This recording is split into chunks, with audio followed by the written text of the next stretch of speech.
What's good, Spirit Squad?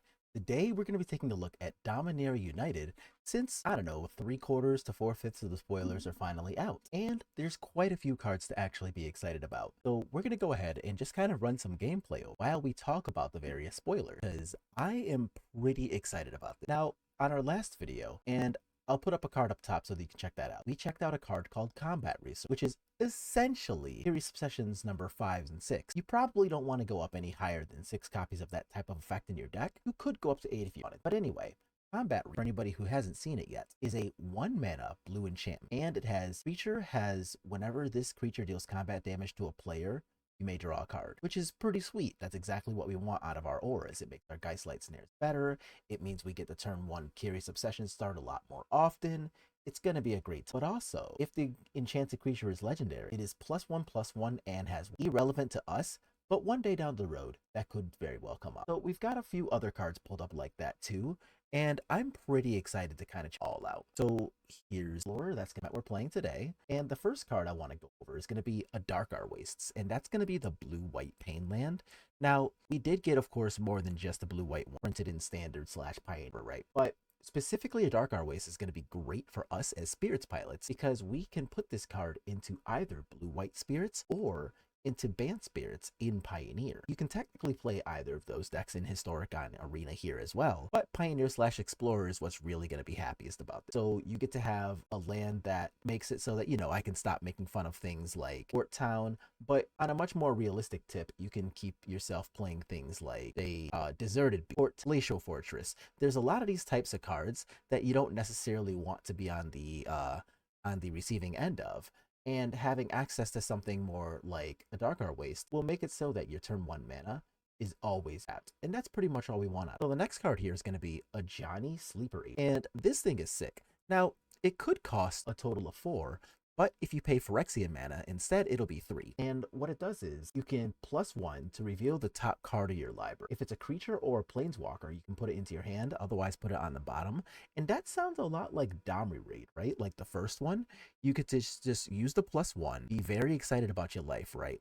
And when you get to do stuff like that, you get to just make it so that you really just have so little to worry about as a whole, that you get to just continue your card draw, right? Like you have things like Collect the Company draw cards, you have Johnny Sleeper Agent to effectively draw cards. And I think that's going to be a pretty sweet board piece of sideboard tech in a deck like Banned Spirits, because they're already playing things like Tusk. They're already playing like what am I thinking of? Well, I no longer know what I'm thinking, but they play cards like that. But anyway, a Johnny's going to be pretty sweet for just the +1 alone. And the -3 is going to be distribute 3 +1 counters among up to 3 target creatures, and they gain vigilance. Another effect that I think is going to end up being pretty sweet. So you don't necessarily care so much about power and toughness, but like sometimes it'll come through in a pinch, right? Like, of course you play decks like Spirits because we want access to as many cool keywords as possible. We want our creatures to be able to protect themselves. And a Johnny's +1 can make it so that we can kind of keep creature pain, drawing a bunch of creatures all the time. But sometimes you'll just want a 5/5 instead of a 2, and that's where Johnny's -3 would come in. So sometimes you can just make your creatures really big. And then the ultimate is you get an emblem with whenever you cast a creature or planeswalker spell, target opponent gets 2 poison counters. Holy shit, that is cool. So you just get so much inevitability, especially in a deck like Banned Spirits that is almost all creatures, right? Like even post-board control decks, you can just make your deck like 4 collected copies of this Johnny Sleeper Agent and then still just have the rest of your deck be creature giant pilot. And it makes it so that you're triggering this +2 so often. Of course, there's no way to get rid of poison. So 5 creatures later, you're very excited about life and your opponent's going to be a very disappointed person. So next up, we've got Battlewing Mystic, and this is a card that I think is certainly interesting, even if it's not for Spirits. So it's an uncommon. It's a 1 and a blue, 2/1 fly, which is already in line with Spirits, right? But also, when Battlewing Mystic enters the battlefield, if it was kicked, discard your hand and then draw 2 cards. And I think that's exactly the kind of effect that is potentially really good for a deck like ours, because we already want that can kind of like refuel the hand, life is good, and I think this is great. Just really what it is. I just happen to think this card has the rate. So if you're in a situation where you're just like not super wanting to really you're just like not really wanting to play things like Treasure Cruise, take your time back for some odd reason, this is still potentially an interesting. Like people already played cards like Keld, so it doesn't really stand to reason that this is not a playable card. Like this very well could just end up seeing a bunch of play one day, and I'm kind of interested to see if that ends up being the case. So our next card here is going to be called Banalish Sleeper, and this is a card that I actually think is going to be a sleeper pick. The most exciting part about this card is that it happens to be a common. So you get your 3/1 creature for 2, which is already not bad. But if you pay an additional 1 mana, each player sacrifices a creature. And I think that's pretty good too, right? Like in Pauper specifically, because this card is a common, I think this card's got a lot of potential to be an all-star. You get to just immediately have access to your 3/1, which is already not bad. Like you're not exactly disappointed about it, but you also get to just like make your opponent, say if they're playing Bogles, for example, get to make your Bogles opponent just stack it up because you're sacrificing their only creature. And generally in Pauper, you don't really care if you're sacrificing a creature, because in Pauper, your 1-drops, like say Black-White Control, would be things like Raven Inspector, things like this, things like Squadron Hawk, a lot of cards that have already generated their value by the time they're on the battlefield. So if you're sacrificing a creature, you generally don't care to. But a deck like Bogle, sacrificing a creature is a huge deal. Oh yeah.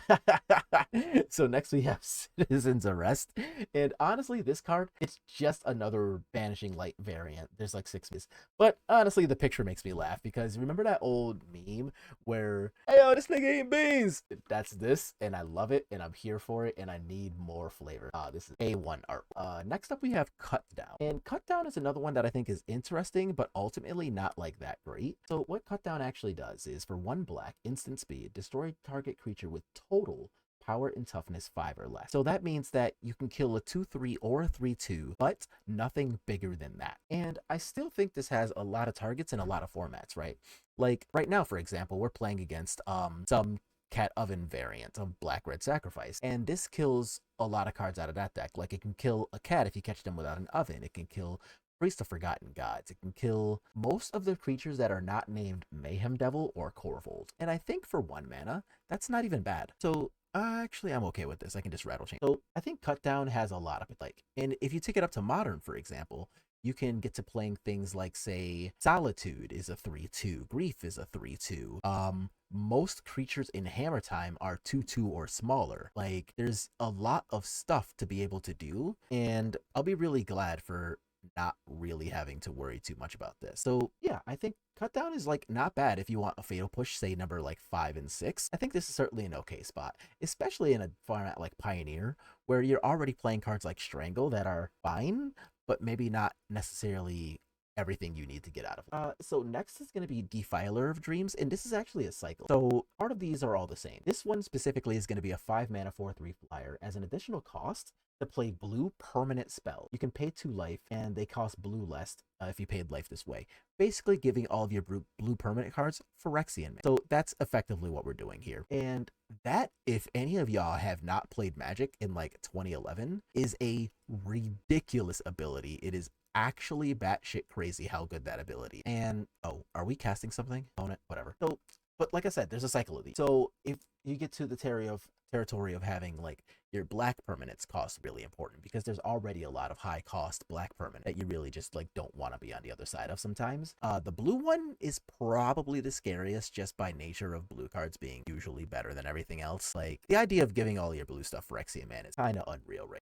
The green one though, oh my god, a deck like Elves would absolutely love some of that. So there's a lot of potential I think that comes from all of the Phyrexian mana generating cards. Like I'm really on board for all of that, assuming that they're not actually that good in a format like say Pioneer. So like I said, an entire cycle, so good luck with that one. So the next one here is going to be called Founding the Third Path, and this is a card I think I like a lot. So Founding the Third Path is going to be a saga, and all of the sagas in this set have the mechanic Read Ahead, which allows you to skip past chapters 1 or 2 if you feel like. So the first chapter here is you can cast an instant or sorcery spell with mana value 1 or 2 from your hand without paying cost, and that means that this card already on chapter 1 literally pays for itself, which is obviously pretty sweet, right? Like this is already an effect type that you want. So that's already really good. No matter what else the rest of the card does, if it pays for itself, just about everything else is probably upside. But what we've got going on here is going to be 2 more chapters too. And the second chapter is going to be target player mills 4 cards. So obviously this can be yourself or your opponent as required. And Mayhem Devils. And then the third chapter is going to be exile target instant or sorcery card. Copy it and you can cast a copy. So I think this is going to be one of those things that ends up being like, because if you're casting an instant or sorcery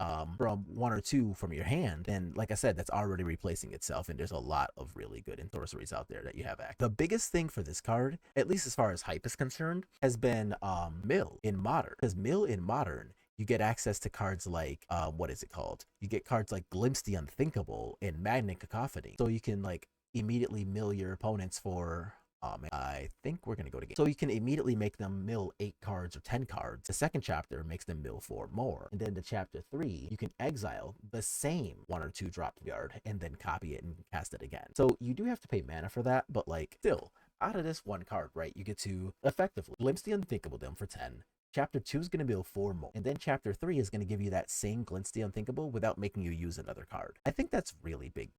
So I'll be really excited about that. So our next card is going to be Golden Argosy.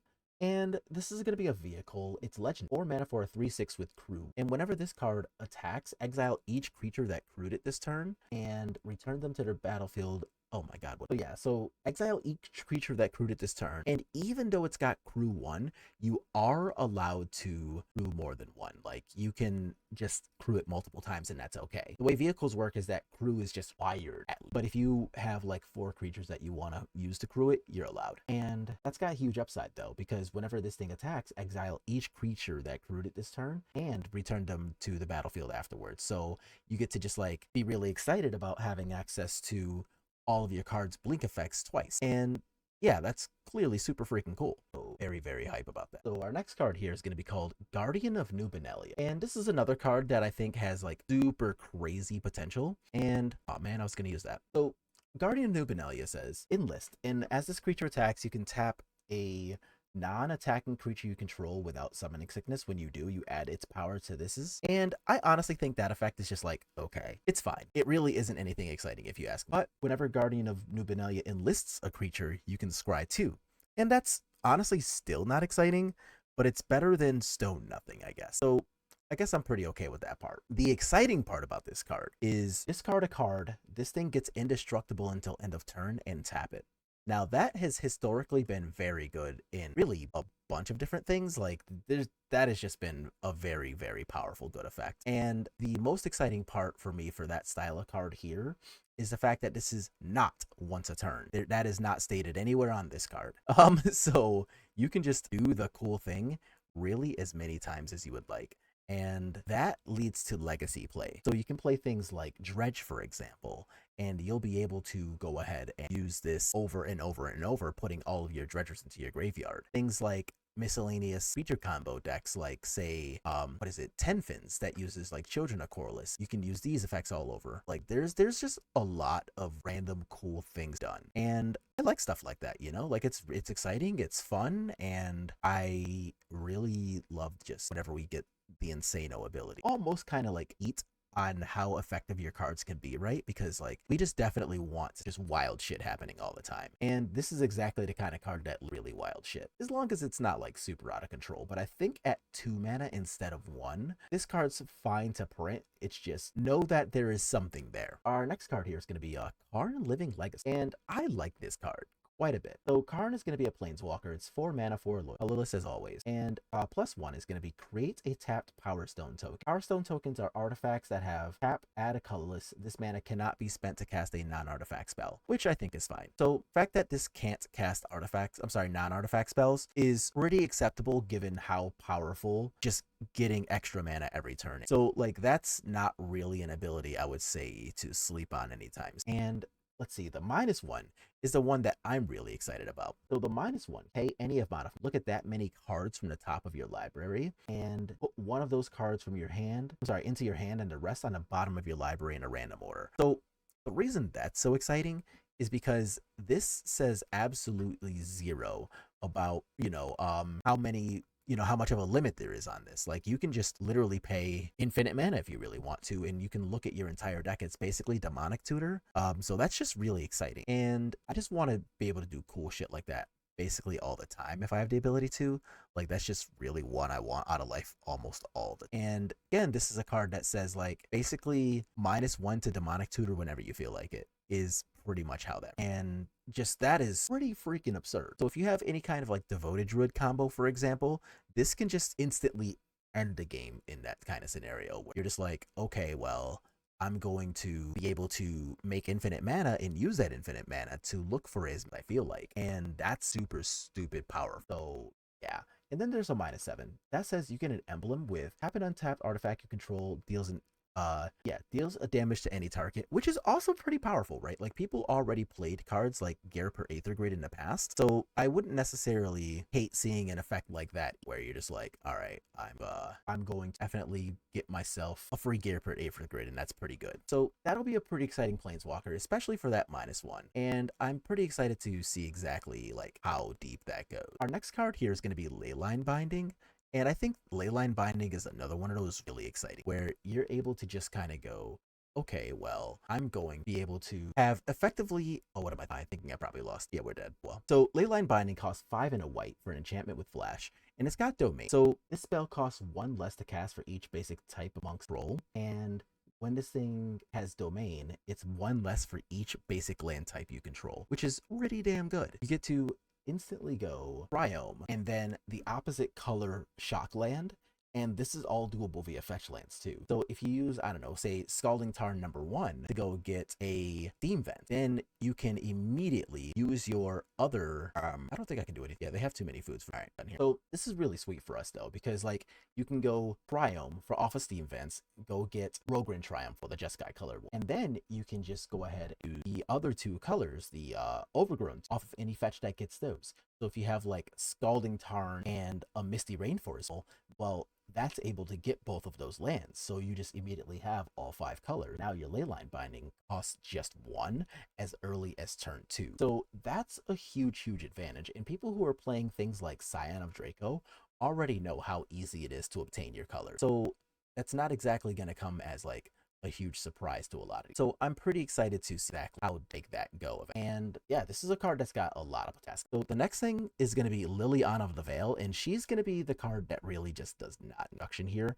You get to play Liliana of the Veil, and this is going to be just like the absolute biggest deal for a deck like Black-Red Midrange that really wants this type of effect. You get to make people sacrifice creatures, and that's really good. You get to make everybody discard a card, and if you're trying to play a low resource type of game that, say, the Black-Red Midrange deck wants to play, that already plays into your hand, especially if you're playing something like, say, Kroxa to kind of further the advantages that you get by doing something like that. Just, yeah, Liliana is going to be an absolute nightmare, especially for any kind of like dedicated creature deck. It's going to end up just being good. And the fact that she's entering the land of Pioneer is going to be a super huge deal, because like Black-Red Midrange is already the best deck. So people are already going to be slotting her as at least a 3 of into each of those lists. And for what it's worth, it's also medium exciting to see that people are going to be doing things like playing people are going to be doing things like playing her in not only Black-Red Midrange, which is going to be, I think, her easiest home, but also consider Grease. So Greasefang is a deck that already wants hard cards, right? And if you get to just do that immediately for free, then you're just going to get to celebrate the fact that you're able to not apart from 5. You also have the same card able to take out your opponent's creatures, making the fair part of your game a lot better. So if you're playing, for example, the Esperverse, you have the ability to have like Ledger Shredder, Rafine, Liliana, and maybe you don't have to play cards like Faithful Mentor, because you play cards like Liliana that help with both ends of your gameplay. You know, the fair part that wants to remove creatures and discard cards, but also the unfair part that just wants to cast Greasefangs on tour. So like, you can win on both ends of that exchange without really having to sacrifice too much. And that's pretty exciting for a deck like that wants to. But also, a deck like Liliana, a card like Liliana can really enable more than one deck with her too. And that's just always really exciting, even if it's a card that's wanted. We do know how good Liliana has been out for like 11 years. So it won't be, surprising to anybody to see Liliana or how good she is, but it will be a pretty big deal to get to play with her for the first time in this format for basically forever. Like, this is, yeah, people who haven't really like played a lot of Modern have never interacted with her before. So that's potentially very exciting for a whole lot of people. Next up is going to be Plaza of Heroes. And this is another card I find pretty exciting. So Plaza of Heroes, yeah, that's, see, I actually considered playing the Supreme Phantom first to play around exactly this, but I think I'm actually okay. So Plaza of Heroes is going to be a land, and this one is going to be like an ultra super commander all-star if you ask me. I think this card is actually bonkers, and what it does is it just taps to add a colorless, so you already don't have to worry about this card just really being bad. It's just a good solid card already, almost no matter what else it does. And that's already like not bad, right? Like there's just like no drawbacks outside of being a colorless. But now we head into the land of just upsides from here. So now we get to tap to add 1 mana of any color, spend this mana only to cast a legendary spell, which is fine because you're playing commander. So like, you know, you're already playing with just a legendary spell. Like that's already what your deck wants. And then you tap to add 1 mana of any color among legendary permanent control. So not only does this card help to actually cast your commander, but after it helps to cast your commander, you also get to use that commander almost as like, oh, what am I thinking of? Oh, there's a card title I'm trying to think of. Yeah, might be a little difficult while I try to think of it. Oh, Command Tower. There it is. That took so long for me to think of. But Command Tower is the land where you get to add a mana of any color in your commander's color identity. And this is basically that, except for the fact that you also get to have it, like, you know, cast your commander, which is cool, but then it's got upside in the next part. Check this out. For 3 mana, you tap and exile Plaza of Heroes, and target legendary creature gets hexproof and indestructible until end of turn. And that's a huge freaking deal. So like the fact that you just get to do that is so crazy to me. Like you already are focusing in a lot of decks around your commander as like your main plan. For example, I like playing Winota, Joiner of Forces, and I will definitely be playing this card in her. You get to just do that, and your Plaza of Heroes makes it so that not only is she really fast, but she's also really easy to protect. So if your opponent has some spot removal like Swords to Plowshares or something, then your Plaza of Heroes can protect her from those. If your opponent's going to come at you with something like Supreme Verdict to get rid of all the creatures and kind of reset them, your Plaza of Hero helps with that. Like there's really no scenario in here where this card is not just an absolute all-star, and it's already pre-ordering at something like $12 to $15, and I'm not surprised by that. This card's really... Our next card I'm excited about is going to be Protect the Negotiator, and I think this is going to be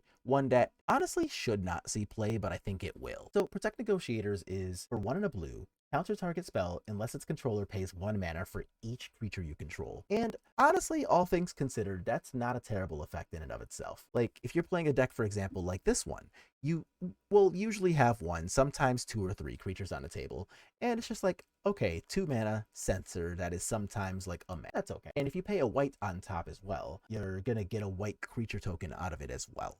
So like not the worst, right? Like they have certainly printed worse cards in Magic the Gathering. And I don't really mind the fact that a card like this exists. People will try this, and if I'm being completely honest, it will not be good. But sometimes you live and learn, right? Like that's just going to be part of playing the game every now and then, is that you have to figure out for yourself what cards are playable, what cards are not, what cards suit your play style, or what cards are utterly useless.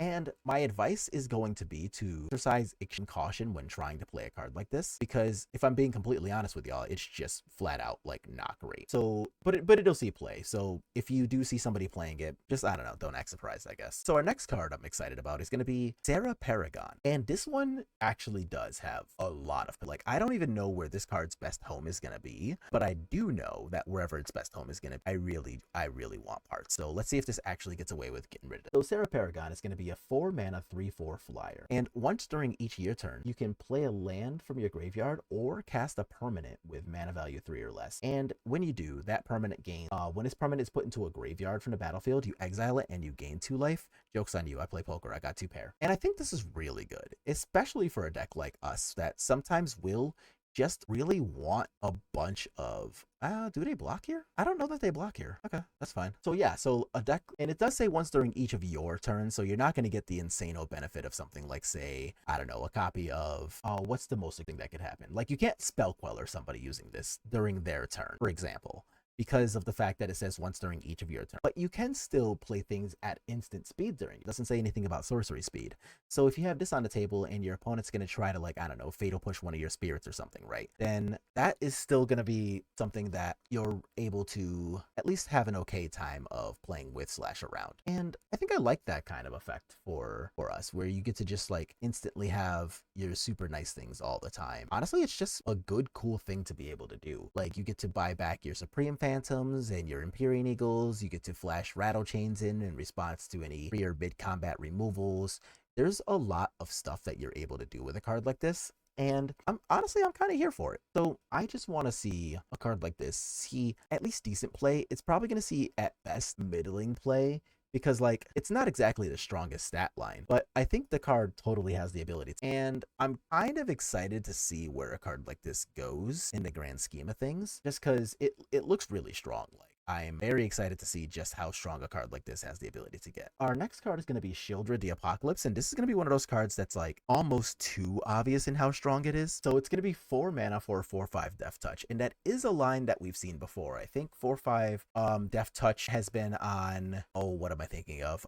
Is it called Joraves? It's a 4 mana 5-drop that you can kick to a total of 10 mana, and if you kick it, it gets 8 tokens, 6 tokens. I don't know. You get some number of creature tokens. I don't remember how many the number, but you get some number of creature tokens to go along with whatever else you're doing. And I think that is also going to be one of the wrong cards, right? Just based off of that text line alone, a 4 mana 4/5 Death Touch is already slightly above, but it makes sense because Sheoldred's legend. Anyway, the text is, whenever you draw a card, you gain 2 life, and whenever an opponent draws a card, they lose life. So this card is good, and this might end up being the clone of some Esper control deck, where you can just like, you know, do your Esper thing, stay alive, get some life along the way, do your thing, right? And not exactly be sad about most of what happens, but then you get to just like play this big ass Sheoldred, which is, nobody wants to block this. It's a 4 mana 4/5 Death Touch. Nobody wants to attack into it, because most of the decks that are trying to get under your Esper control deck are playing creatures that are much smaller than 4/5. And so like, how do you really fight this thing, right? And of course, the answer is not just a flat hard line, you don't, because you totally can. But I think this is going to be like a pretty decent mid to top end finisher for a deck like that does appreciate the effect of just having access to card draw every single time you life gain every single time you draw cards. Like, that is an effect that a deck like this will totally appreciate. That was really good for me. So our next card is going to be Temporary Lockdown, and I am already very excited to express to all of you just how much I fucking hate this card. Emotional damage! It's really good. So Temporary Lockdown is going to be 1 and double white, so 3 mana total for an enchantment. And when it enters the battlefield, you exile each non-land permanent with mana value 2 or less until this thing leaves the battlefield. And yeah, I already fully plan on being very annoyed by this. Like, it is going to be super obnoxious. I'm not going to have fun with it. It's going to, for 3 mana instead of 4, effectively act as a board wipe for us. And yeah, I'm just not going to be happy about that card for pretty long. Like, it gets rid of almost our entire deck all the time. So some upsides as Spirits players, it's not like all has to be lost because of that type of effect, right? We have outs for sure. And we can play things like Spell Pierce, which can counter this even though it can't counter Supreme Verdict. We have access to things like Slip Out the Back to phase the creatures out. If I say here, they cast a Temporary Lockdown, and I go ahead and cast Slip Out the Back on the Supreme Phantom, then neither the Supreme Phantom or the Curious Obsession is actually going to get hit by that, even if this Supreme Phantom would actually end up getting exiled. So there's just like a ton of cool potential for things like this to, I won't go so far as to say like go awry or anything like that. There's a lot of really sweet potential there, and I'm here for it. The next card we're going to be excited about is going to be Tolarian Terror. And this is going to be a card I think I love. So the biggest upside to this card is that it is a freaking common. So get used to looking at or for this card all the time. It is going to see a lot of play. It is going to be absolutely insane. And if I'm being honest, there's really not too much I'm gonna tell you that we can do about it, because it's just what it is. Like, this card's gonna be really good. I'm just gonna take it. So Tolarian Terror is a 7 mana card that has Domain, where this spell costs 1 less for each sorcery card in the graveyard. And it's also got Ward 2. So in the late game, you can play this card for as little as just 1 mana. And with that 1 mana, yeah, it's gonna be a 5/5 with Ward 2. I cannot express stress how ultra stupid powerful that type of effect. Like, it is going to absolutely be absurd. And Ward 2 is just like, why did this card Ward? It's so strong already. Like, you just get a 1-mana 5/5 a lot of the time. People are already playing cards like Gurmag in their Pauper decks. Like, this is already a thing, people. And you just want that type of effect on without having to really pay a cost or delve. You get to just do that as part of your plan. Because say you're playing a deck like, for example, Blue Red Fairy, and that's going to be a deck where you already want, Brain Sonder, Preordain, Lightning Thread if you're playing Snover, Counterspell, and you're playing all of these instants and sorceries, and they're already going along game. So giving yourself access close to a free 5/5 is going to be really crazy. And this shores up the one weakness that decks like Mono Blue, where they have a lot of power, but not a lot of toughness. And you just get to have this card go along with your natural already, because that deck is already part of, again, like Preordain, Brain Sonder. You get to play of one mind because you're playing human non-fairy. And this card plays pretty decent cleanup because after everything is all said and done, you and your opponent are interacting with each other. And maybe you come on top because you're playing fairies, but maybe don't catch up against, I don't know, a Mirren. But now you just have a 1-mana 5/5 bigger than their 4/4. So Vanity has a hard time attacking, and that's going to be a huge pile of decks. I think Tolarian. So that's going to be my review of everything from day one spoiler. As of this recording, still like 60 or 70 cards I think that still need to be spoiled, so we haven't quite seen it, but close to it. I'm hoping that something is at least as exciting or even better than combat research. Crossed, I don't see it coming because that card's good for us, but I can hope. Anyway, let me know what you're excited about. Maybe you're a commander, and because you play, you're going to be excited about a lot more of the cards out of this set than I am, because I only play 1v1 environments, so all of the mana ramp cards, Growth Spiral, not really my cup of tea, but maybe it's yours. Let me know what you're. As always, if you like what you're watching, make sure to let me know by clicking like on it. Subscribe to the channel if you haven't already done so. On the next